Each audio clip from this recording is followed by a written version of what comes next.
Greetings, everyone. I'd like to welcome you to the 7th in our series of educational webinars put on by the Light Brigade and hosted by the Lightwave Online team. I want to thank Stephen Hardy for making this available to everyone. We will do some, the presenter for the show this time is going to be Larry Johnson, the founder of the Light Brigade. Very lucky to have Larry here to do this. We've got some basic housekeeping questions that I want to clear. This webinar will be available on demand 24 hours after we complete it, and you can view all of our previous webinars on demand as well at Lightwave Online. If you have some questions, there is a question box in the lower left corner of your screen where you can post questions. We will try and hold those till the end to answer them so we can keep a consistent flow to the presentation. If you have some technical questions about the service, those will be answered immediately when you post your questions. Just a second. I'll go ahead and pass this over to Larry now. Hello, everyone. Thanks for joining us. I don't have to recount what's on the screen for you right now. I do want to say, though, that talking about FTTx in general, that we do have 3 courses already out. One's the Certified Fiber to the Home Professional for designers and planners, the FTTx for installers and technicians, and an online distance learning version of the CFHP. And next week we will be showcasing our new fiber optic FTTx outside plant design course. So let's go ahead to the next slide here and talk about what we're going to discuss today. And in general, FTTx testing and troubleshooting, the testing roles, the maintenance roles, troubleshooting, particularly point-to-point networks and point-to-multipoint PON networks, focusing not only on the physical layer but the network layer, and to identify what types of tests are performed and the test equipment to be used. But I want to step back and give an overview of how components are tested all the way up through systems. And so to do this, we address the 4 levels or the 4 tiers of the fiber optic industry. And we start at the bottom tier, tier 1. And these are the component manufacturers. And the component manufacturers, whether they're a laser diode or a ferrule manufacturer or a fiber, these are individual pieces. And they need to be tested in a different method normally than those that would be tested in the outside plant world or from the service provider perspective. But that tier 1, the type of testing that's performed is based on the type of product and the attributes of that product. For example, fiber would be tested for measurement, physical measurements, optical measurements, including attenuation and dispersion. And that tier 1 sells to tier 2, and tier 2 wants to make sure that these components meet their specifications. So the testing of tier 1 has to be forwarded to tier 2 to substantiate the quality of that product. And again, now the optical subassembly manufacturers will take, for example, a laser diode, a filter, a photodiode, and build it into a triplexer. And these, again, are integrated together. They're tested, again, for the specific characteristics of those components, and those, in turn, are sold to the system manufacturers. These are, of course, the transmission equipment manufacturers who do the electrical, optical, and optical electrical component systems. Those, in turn, tier 3 is now testing for specific operational specifications, power levels, dispersion levels, bandwidth levels, eye patterns, bit error rate type test.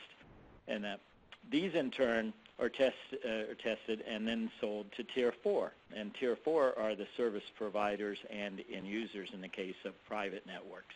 And in this case, now the testing proceeds to also include the outside plant or the physical layer testing. And these can vary. Some of the different tests can include the use of a variable optical attenuator to load a system. In the photo shown as a bit error rate tester, so we're looking at end-to-end testing of a signal. But at the same time, from the component standpoint, we also have to characterize laser diodes, LEDs, detectors, wavelength division multiplexers into more complex DWDM analysis, which would include specialty types of test equipment such as optical spectrum analyzers and multi-wavelength meters, and at the same time, we're testing with sources for sources and detectors using optical spectrum analyzers as an example. Here's an example of just a laser, two types of lasers, the Fabry-Perot laser and the distributed feedback laser. And in this case, what would we be testing for? Well, one, we would test for center wavelength. And even though we normally say it's a 1310 system or 1490 or 1550 system, that's only the center of the spectrum or the band that we're looking at. The true center wavelength has to be determined, normally by an optical spectrum analyzer or multi-wavelength meter. We're also looking at the rise and fall time of these devices. We're looking at the spectral width measured at full width at half max.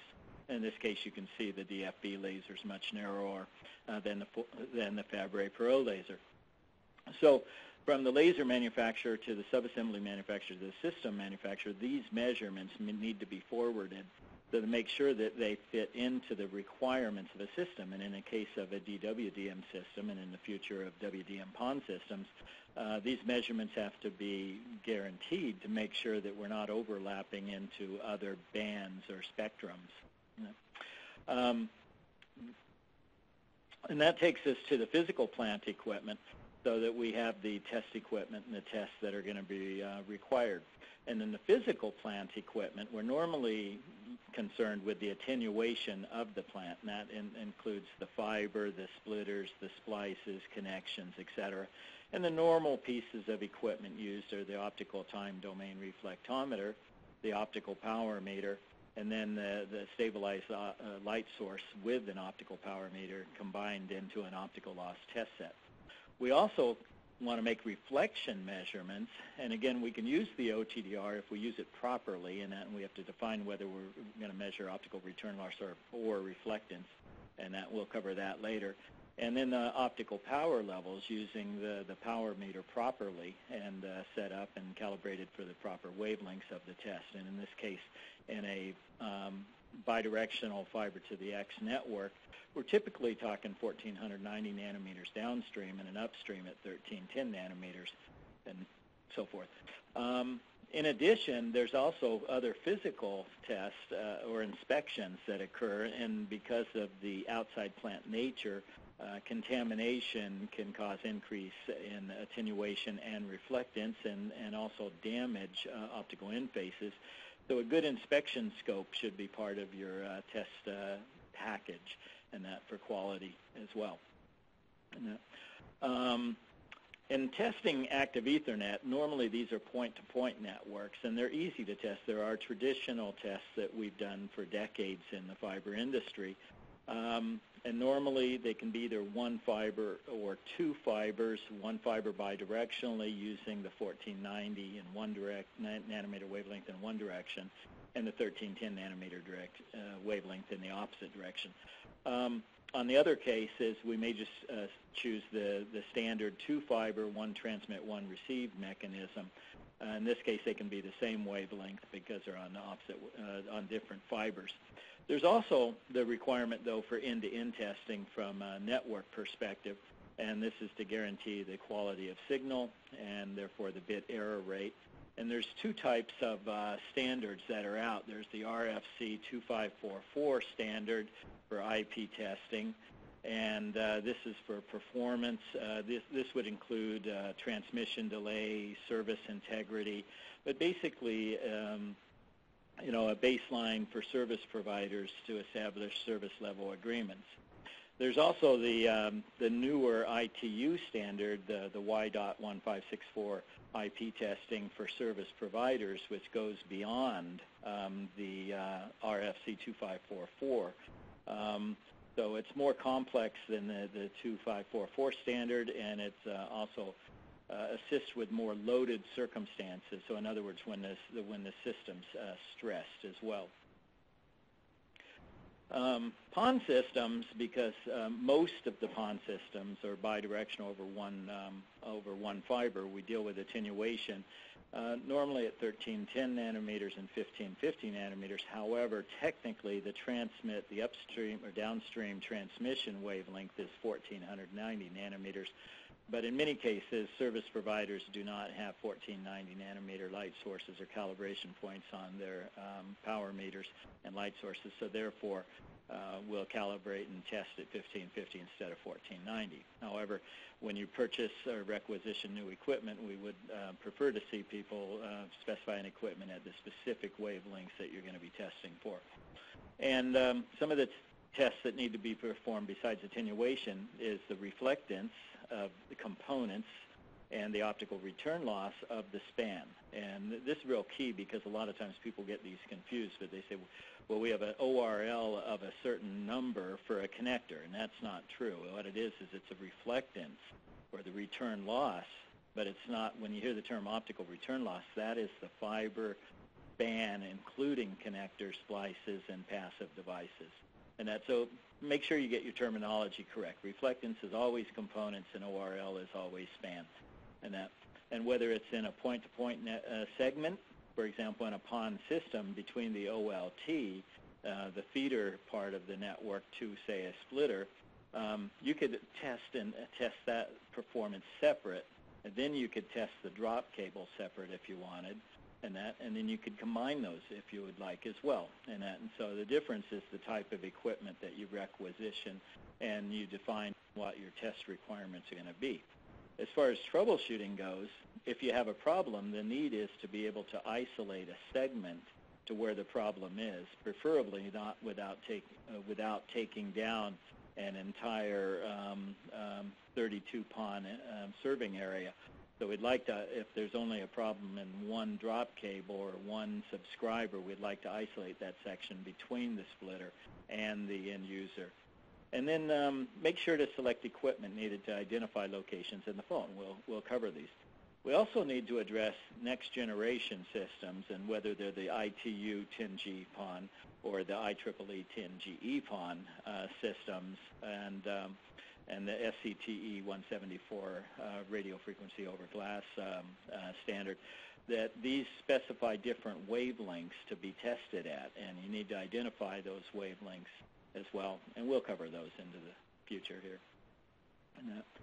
So the testing the equipment is the type of equipment required and the wavelengths required for that test. For example, if we're going to test with an OTDR, what are we going to test? Is it going to be the feeder segment up to a splitter? Is it going to be the feeder and distribution cable, or is it going to be the feeder, distribution, and drop cable?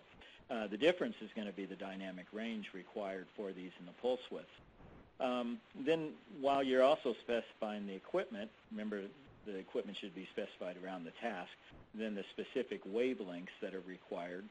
But address the documentation side. Manufacturers do a tremendous job of developing documentation packages, but you need to take a look at them as how you're going to use them, what type of software is needed for your internal LAN to be able to reconcile those reports, and at the same time being able to upgrade these periodically as well. And then the documentation for troubleshooting abilities. Okay. One thing that I've found over the years that helps, especially with contractors, is not to exceed charts. And basically this is a spreadsheet, and it's extremely valuable in acceptance testing and troubleshooting roles. So you can customize these very easily for your application by defining the fiber, the loss per kilometer, the length, the wavelengths, how many splices at what value of attenuation, how many connections at what value of attenuation, and the same with the splitters, and of course there's different values for splitters, whether 1x2 or 1x4 or 1x16, etc. And just a general rule, if your OTDR does not have a 1490 laser, use the 1550 nanometer when defining these specifications. The nice thing with not to exceed charts is you can develop these really quickly. You can give them to the different staff, whether they're your own or contractors, and say, here's the numbers for attenuation or reflectance or whatever parameter you want. And for them, it gives them a guideline to look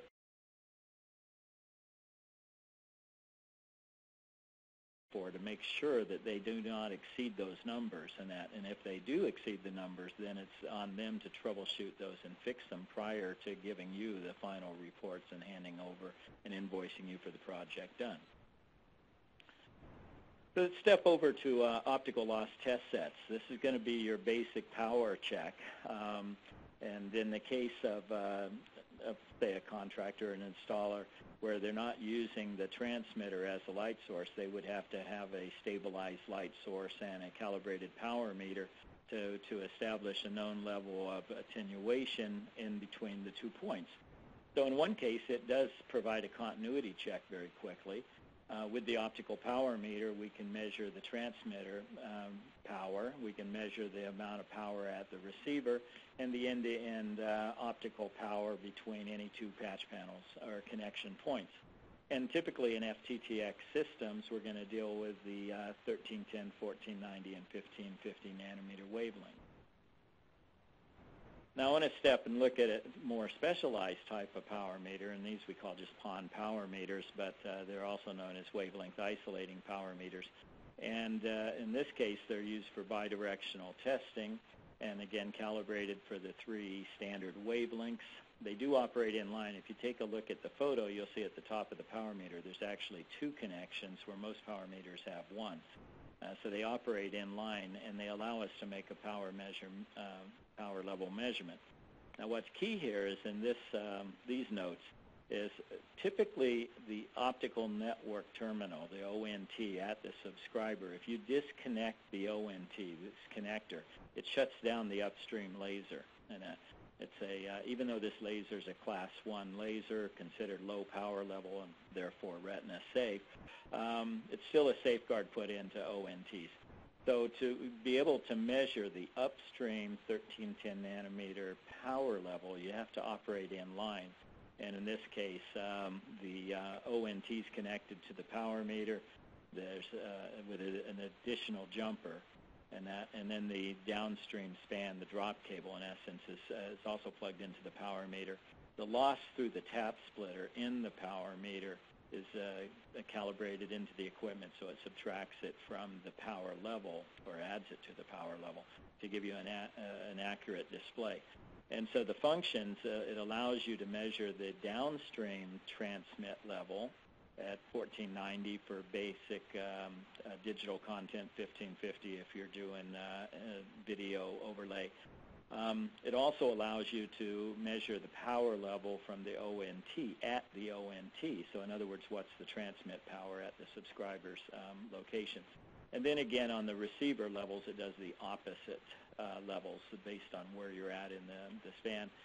And there's also a case where it gets very expensive and very complex to use an OTDR to find faults at the splitter location, between the splitter location and the subscriber.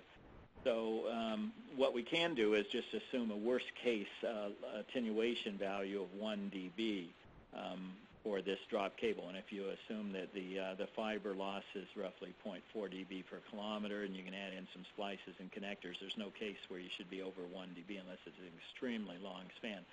But by measuring the transmit power at the splitter, received at the splitter from the OLT, and then going back to the subscriber, you can measure the received power there, and the difference between the 2 power levels is the loss in the drop cable.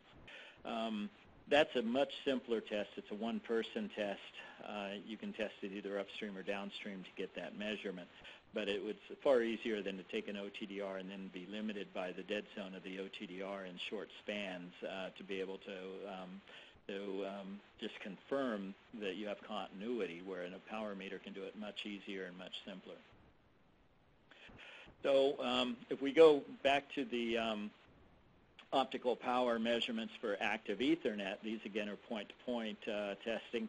And like any test report, you want to have the header information. And if you look at this, it should be that the test report is able to be duplicated in a test at a future time with possibly a different technician or so. So in other words, what's the comparison of the date, the task, the direction, the wavelengths, the locations, the wavelengths, and that. So the header of a test report should always give you all that information so that the test report can be duplicated by anyone, including connector and polish information and direction of the test. And again, from the service provider to the switch, it's a point-to-point network, whether it's one fiber or two fiber, so we're testing transmit and receive levels, whether it's one fiber or two again. And then the drops are actually a second span, so you have to retest the transmit and receive levels on each of those.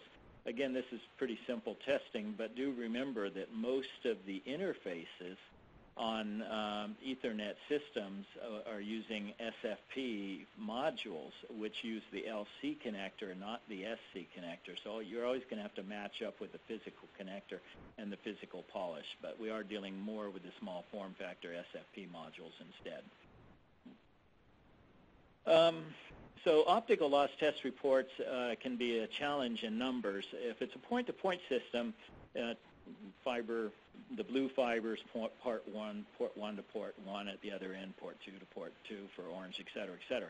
The problem with a PON system, though, is that the blue fiber now can be split to 32 different subscribers. Therefore, the color codes change, the port designations change, the test report designations change. So for those that are looking at optical loss testing of their system, it's very important that you look at the documentation that's provided by the manufacturer and how helpful they can be to help you document these power levels and loss values and that. And there's lots of different scenarios that are going to come in. For those that deal with as-built drawings, you're going to deal with color code mismatches quite a bit, and that because we're not going to be just splicing to and from the standard blue, orange, green, brown fiber color codes, and et cetera. And that, so also look for the test equipment for storage capability, the flexibility of it, how easy it is to update, easy to download and to print. And one of the things that I like in particular is if I make a mistake or I need to reconcile a test, can I go backwards and make a change easily? Sometimes I find that that's not that easy to do. Okay, OTDRs. Define whether to test as a point-to-point or a point-to-multipoint network, because even in a PON system, you don't have to test it from the transmitter to each subscriber. You could test it in isolated segments. So you do the feeder and distribution as a point-to-point, and then you do from the splitters and the drops separately. And the reason for this is simplicity. And the main part of the network, when you're talking about a 20-kilometer PON network, is basically going to be your feeder and your distribution getting to the splitter location, not the drop locations. So it's much easier to do these tests as a point-to-point, and it requires less dynamic range on the OTDR to do so. The second you start testing through the optical splitter, it requires more skill and more expertise. And also it defines specific requirements from the OTDR for pulse width as well. And, so define the specifications, what's required. In other words, your dynamic range in dB. Also the resolution that you're going to require. So if you're going to test through a splitter at 20 kilometers away and then try to find a fault in a 50-foot drop section, that means a lot of attention to detail. And you're going to be limited by the dead zone of the OTDR when doing so.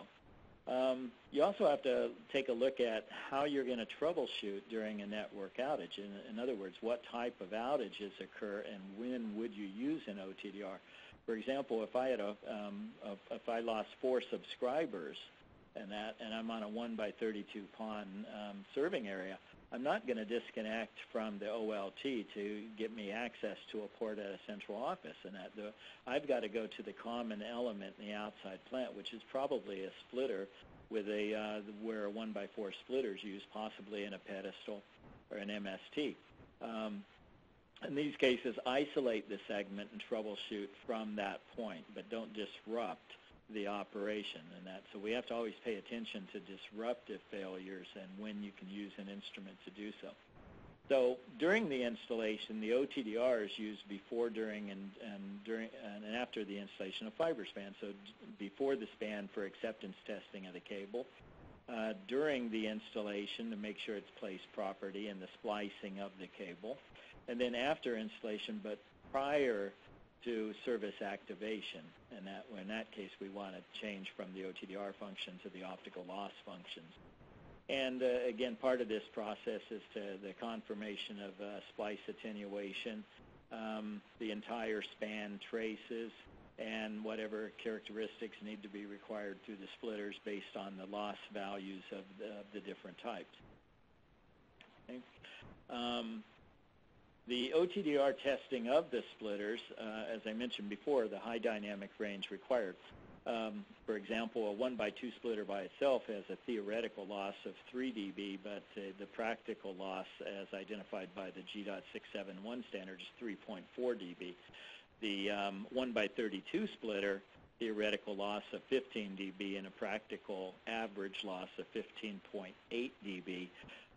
That means that you need that much more dynamic range in your OTDR specification. So not only do you need the range to go through 20 kilometers of fiber, but you also need the extra roughly 16 dB to go through a 1x32 splitter.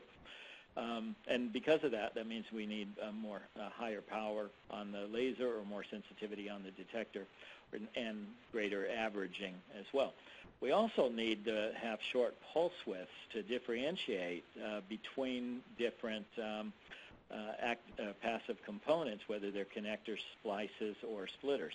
And the closer the distance between these, that means that we have to go to a shorter pulse width to reconcile these values. It's also important to understand the signature that's going to be displayed on an OTDR from different splitter loss values, 1x2s, 1x8s, 1x16s, 1x32s, etc. So by understanding the limitations of an OTDR, then making sure that you order or specify the OTDR best for your application. And because of this, because of the challenges with testing through optical splitters with OTDRs and the short lengths of drop cables, many service providers just test as a point-to-point network up to the splitter, and then they measure only optical power losses through the drop cables. But it's not impossible to do, but it does take more training and education for it to understand what you're doing and how to do it. And that can be done. It's not impossible. One other statement here, the drops with equal links are a challenge, for example, and we'll show you some screenshots in a little while that show this, where if you have a 1x4 splitter and they're all 150 feet, they're going to show the same Fresnel reflection at the end of the splitter, at the end of the drop cables, and they'll overlay each other, so you can't differentiate the different spans. We'll talk about that when we get to them. And then the splitter ratios are going to have different attenuation values, whether they were simple 1x2s or 1x32s. Okay. So here's an example of a close-up shot on two traces. The left one's a 1x4 splitter. We can see the 1x4 splitter typically would be a 6 dB drop theoretically, but it's going to be slightly higher just because this isn't theoretical. They're active, they're passive components that have to be built, and so there's excess loss. But in this case, we can identify the location at the end of the slope before it starts dropping off. That's the actual splice location. We can recognize it's a non-reflective splitter. And then we see the more noisier trace about a third of the way over, and then we see 4 Fresnel reflections. And in this case, what we're seeing actually is 4 drop cables of 4 different lengths, and that between the splitter and the subscribers. And because they're at different lengths, we can, if there was a failure in one, we could identify which one it is. But if it only affected one subscriber, we probably do not want to take down all 4 to figure out which one it is. We'd rather do a truck roll and use a power meter and visible light source and troubleshoot in that method as well.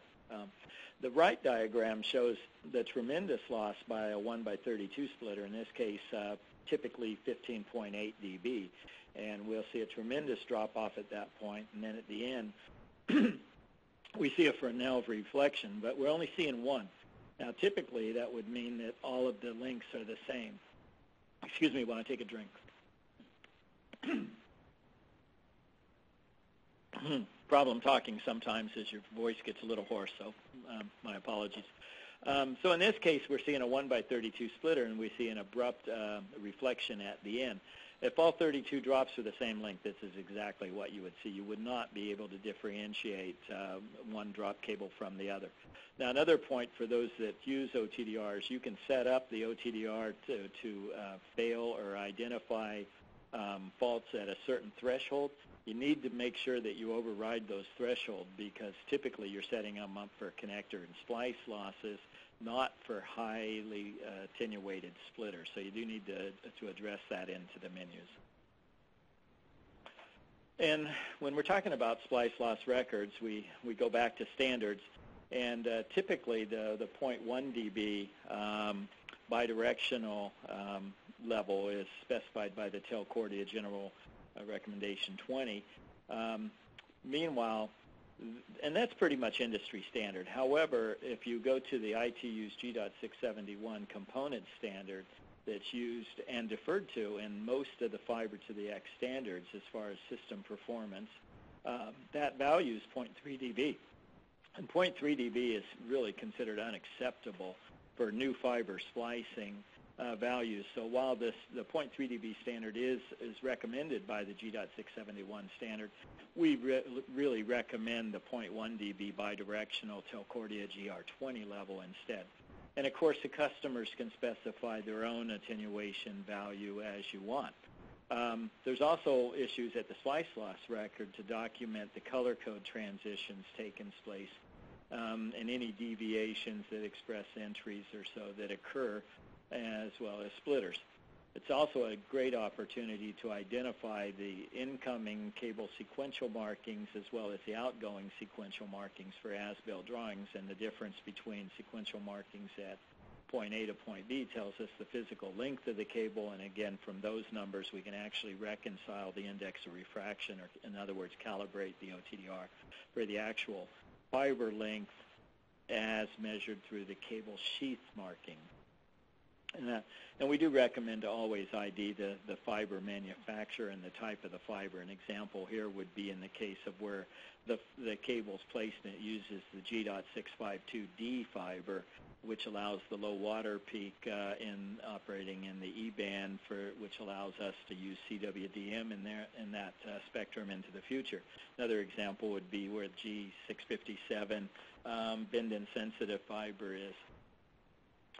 So stepping back from the attenuation levels, let's look at reflection levels for a second. And first, to explain what reflections are and what they cause in the network. Fresnel reflections, again, on the OTDR traces, you saw the abrupt spikes at the end of the fibers, and these are caused by the transition from glass to air normally. But they affect laser operation, and the closer those reflective elements are to the laser, the more the power level can affect the laser. This where it disrupts the lasing operation. It affects the signal quality, the bit error rate, and if information is lost, then latency because of resending of transmission information. The major cause of this is the connector at the transmitter port, and so cleanliness is key, also making sure you're matching the type of polish, APC versus UPC. But also the next closest component is the connector at any cross-connect panel. And that the further down you go in the span, the less the Fresnel reflection affects the laser, because if you're 20 dB down the span, that means the reflection is going to drop 20 dB before it hits the laser port on the reflectance. But we want to always minimize these, and that means specifying them first. But the other one's testing to make sure that they meet the reflection criteria before the system's brought up and is operational. There's also points where if you go through a 1x4 splitter and you're using 3 of them and there's an open port there, it's going to be highly reflective. In that case, you may want to put in an optical terminator, which is a dead-ended plug that basically matches UPC or APC polishes, but without adding additional reflectance to that fiber port. Also, remember that cleanliness and cleaning materials affect reflectance too. So using the proper cleaning materials is important, which means that we have to not only use the cleaning materials, but we have to have inspection equipment to look for cleanliness and contamination and damage as well. Again, optical return loss is the sum of all reflections, including Rayleigh and Fresnel reflections. And this is the fiber, the connectors, the splitters, WDMs, filters, etc. And the reflectance is the term for an individual component. So when we talk about an SC-APC connector polish, we're talking with a reflectance of 65 dB. We're talking about the reflectance level. That's not an ORL level. It's a reflectance level.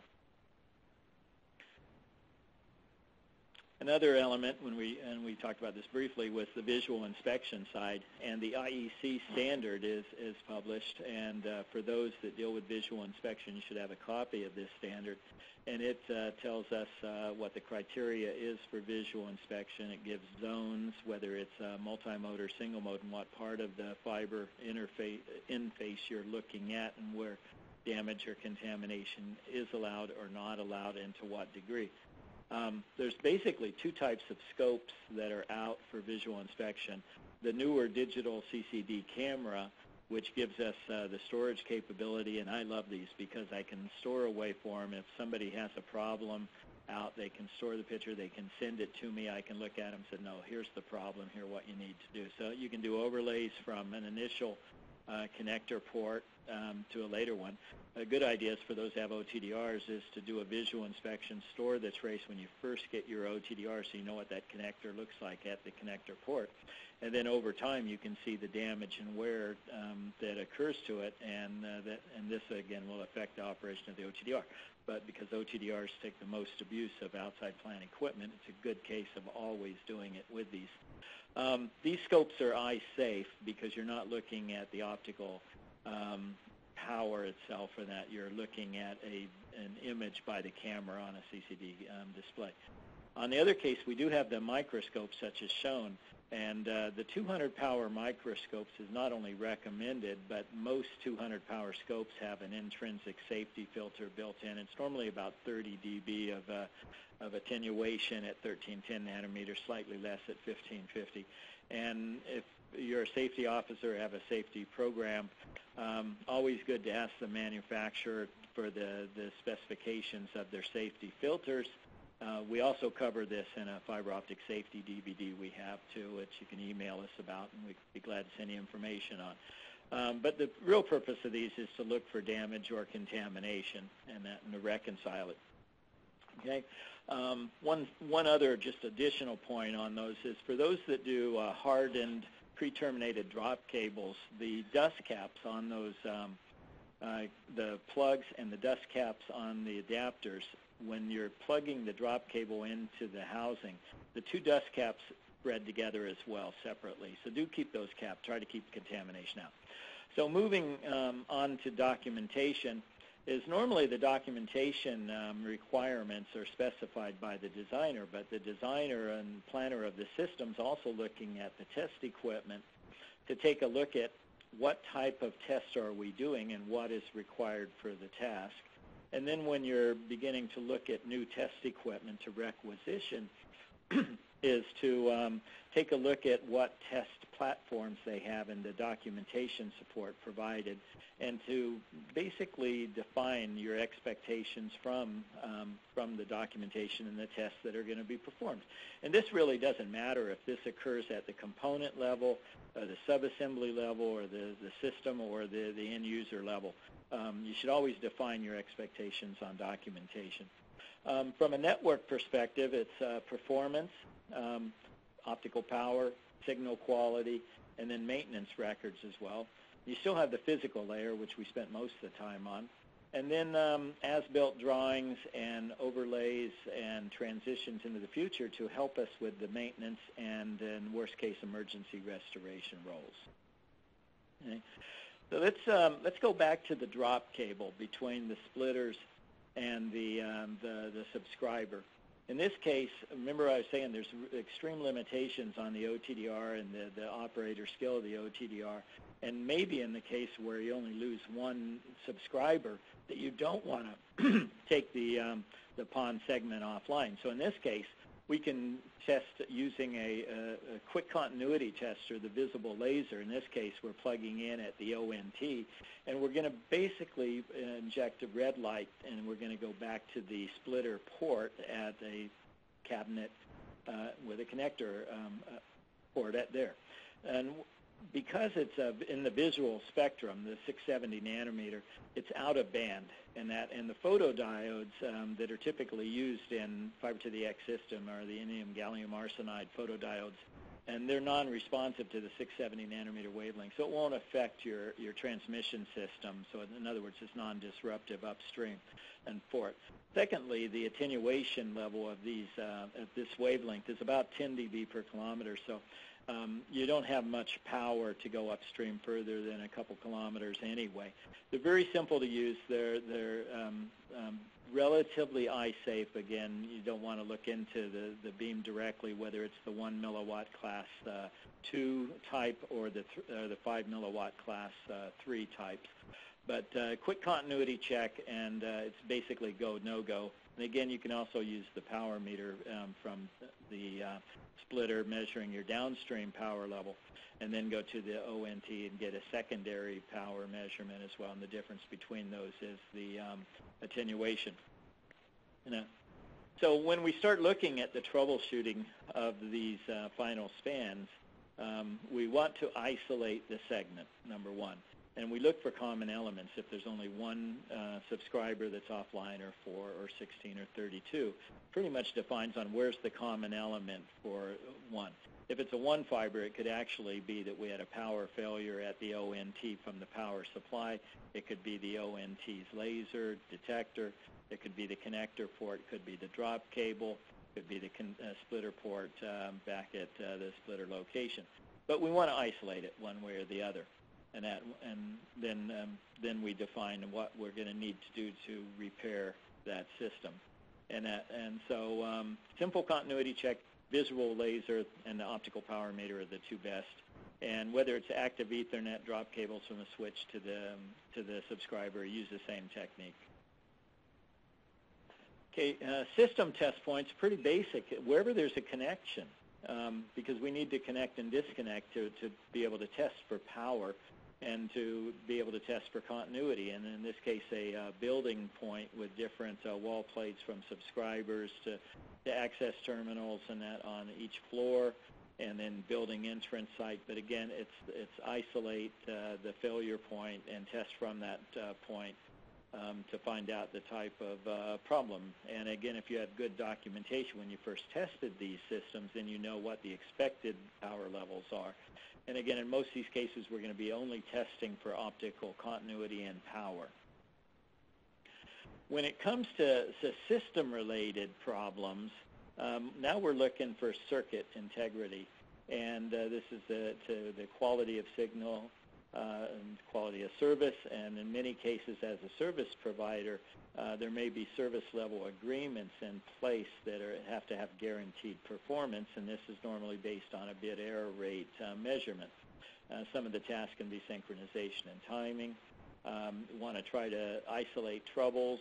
Again, with the optical power meter, we want to have minimum and maximum power levels. And remember, all OLTs, ONTs, SFPs, they'll say at an approximate power level, but there's actually a minimum and maximum amount. And if you have too much light, you're going to overdrive the detector. If you have too little light, you're going to underdrive it, and both of these will cause increases in bit error rate systems.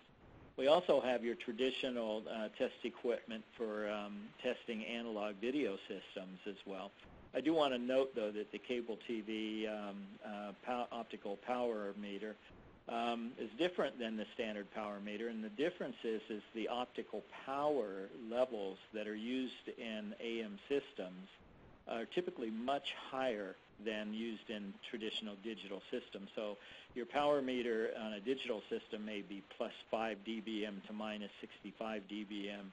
As far as dynamic range, we're on a cable TV power meter, and also the same with DWDM. These may be plus 20 dBm down to minus 40 dBm. And so you always want to make sure if you're going to measure high power that you have a power meter that gives you the accurate calibration and power measurement for the power levels that you're expecting to see. When we deal with IP, Internet Protocol, and Ethernet, then we still can do bit error rate testing. We can do cable testing. But then there's different software packages put together by manufacturers that monitor error rate, who's using the bandwidth that allows for pulling of devices, analysis of a circuit. There's also the Internet Control Message Protocol, PING, which allows you to do diagnostics or control functions on your internal network as well. And then again, the two basic standards for IP testing, the RFC 2544 standard and the newer ITU-T space Y.1564, which is really developed more for the service provider, and especially for SLA validations and that and including medium and long-term soaking with the system under stress. In other words, you're fully loading the system at the highest bit rate possible and trying to measure the types of stresses put onto the system. Another type of testing that occurs is eye pattern testing or eye diagrams, and you're seeing one of these displayed here. But it displays the effects of dispersion and attenuation. I also want to add that it also would display the effect of reflectance. And normally there's three elements of eye diagrams. You're testing the transmitter elements, you're testing the channel, which is your fiber span, and you're testing the receiver. Eye pattern testing typically takes place at the manufacturer, the system manufacturer level, and they're looking for the quality of the signal, and you have both vertical and horizontal scales, and in the middle of that, in the middle of the eye is the eye, sometimes called the mask, and what you want to make sure is that the waveform is always outside of the eye, and this tells you that you can very quickly identify the load onto a system and that it's operating correctly. And unlike a bit error rate tester, which takes a lot of time to test, an eye pattern test can be much faster and quicker. And then finally, there comes to the point where for the system, there's the service activation testing that occurs with the field technician. And these tests need to be defined, and they're specific to your protocol, but typically you're testing your optical power coming downstream from the OLT, upstream, or the switch in active Ethernet, upstream from the ONT. You're also, though, having to test to make sure that the internet address is correct, and that being put in, the data rate that's being transferred. You have to make sure that we have the proper POTS connections, and at the same time, if there's RF video, that we're getting video service to spec within the subscriber's facility. And so now that we're at this point, we're to the question and answer period. So Jim, if you can help us put some questions on here. That takes a second. Okay, first question here. What are the typical losses on 1x4, 1x8, 1x16, 1x32 splitters? Okay, so 1x4, okay, one thing I want, you have two different things here in that, and I'm glad to see the word typical because the theoretical losses are the ones that people always throw out, and a 1x2 is 3 dB and a 1x4 is 6 dB, et cetera. And what the G.671 standard defines is the minimum and maximum losses for 1x32 or any of these splitter variations used. I don't have the numbers right in front of me, but if you would like to email me, Larry@lightbrigade.com, I can give you the actual typical numbers that you're asking for as well as the theoretical numbers. So I apologize for that, but typically they will be higher than your theoretical numbers, and for anybody doing design work, you really need to work with these typical numbers, not the theoretical numbers. And that. Okay, there was another question, and I think this related to the PON system. Is it a disruptive test? So is the customer out of service while testing? In a PON, with the test of a PON power meter, the customer would be offline during the testing because we have to disconnect the ONT. The second that we reconnect the ONT, though, is they are online. And you are testing, you are receiving the power measurement upstream and downstream. So they're only offline as long as it takes for you to disconnect, clean, and reconnect into the power meter itself. So it shouldn't be long at all. And hopefully you're doing these tests prior to a service activation. But at the same time as, if the level of measurement's marginal and the customer's already complaining, you're having to do a truck roll anyway. You're going to go to the customer store. You're going to tell them we're going to be doing some diagnostics there. Of course, if it's in the middle of the World Cup or Super Bowl, they probably don't want to see you. But at the same time, they're complaining because they want a good quality of signal, and the only way to do this is to basically disconnect quickly. Okay.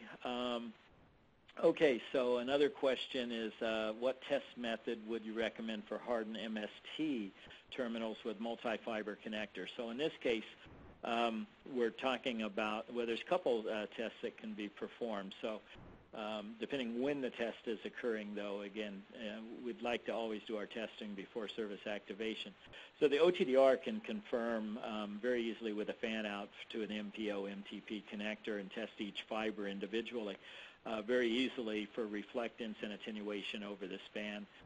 Visual microscopes are designed for the MPO MTP connector, which can give you your visual, and the red laser can easily be injected at any close endpoint on drop cables, and only that port would light up. However, it means that your technicians need to have a chart showing the MPO MTP layout and that for which fibers at what port location for visual inspection purposes.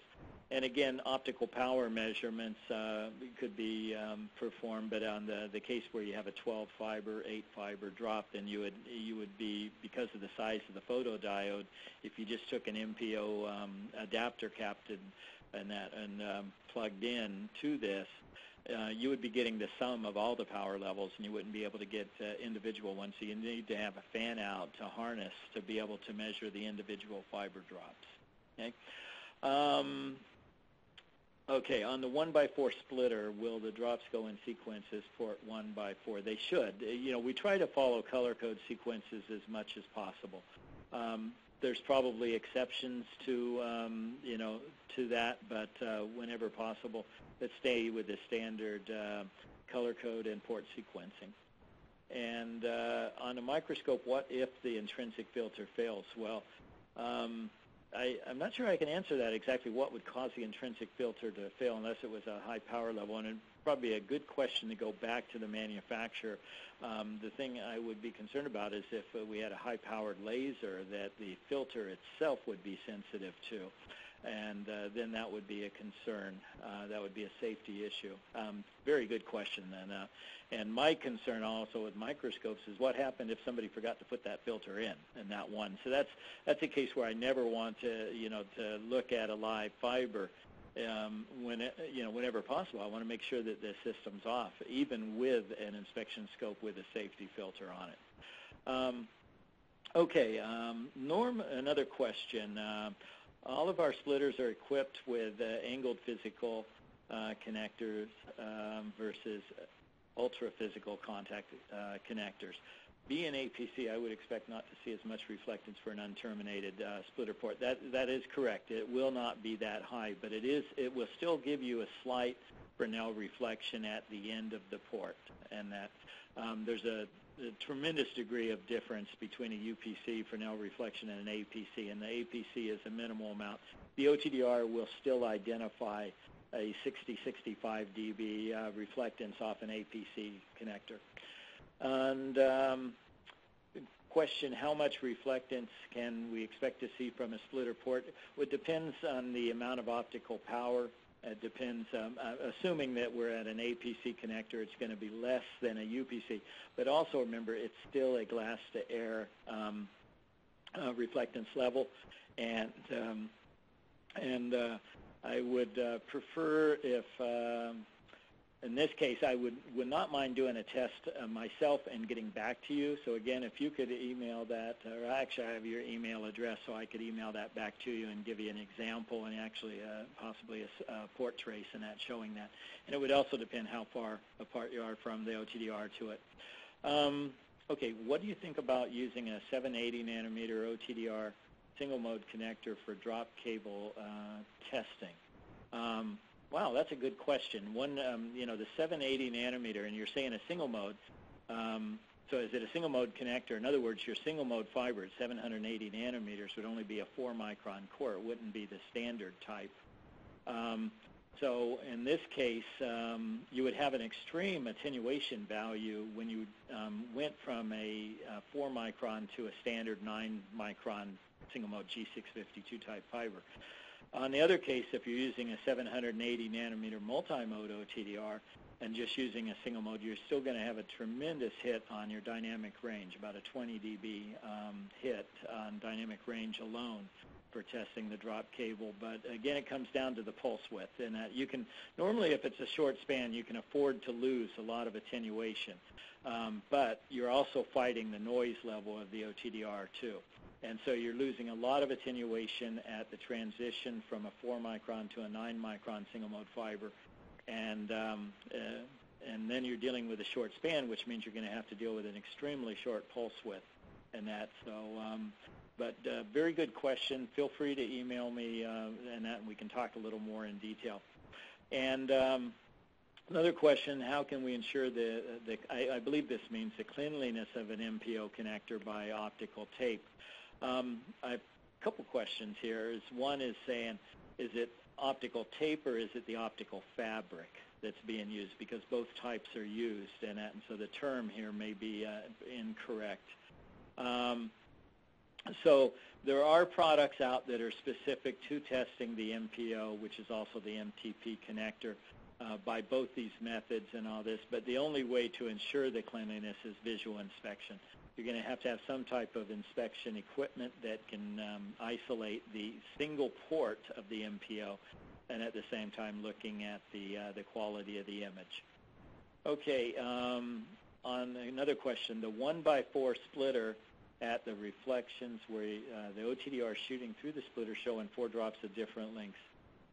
Will they be ports 1 to 4? No, not necessarily. It depends on the length of the drop cables, not whether they're in sequence 1, 2, 3, 4. The OTDR doesn't know that. And the last question before we have to drop off here is, what about the 1600 nanometer range for testing? The ITU standards are coming. There's several ITU standards already out, and they're in the G series that define the 1625 nanometer band for testing. Feel free to email me, or I'll get back to you and get you the specific information for those. So just as a quick note, the content from this session was repurposed from several of our courses, the design course and also our installer and technician course. And we have a FTTH wavelength allocation chart white paper. You can email jim.clodfelter@lightbrigade.com, and we can email this to you, which specifies all the different ITU, IEEE, and SCTE standards and the wavelengths they've allocated for all the protocols. So we do look forward to seeing you again at a future webinar, and thank you very much for attending. Thank you.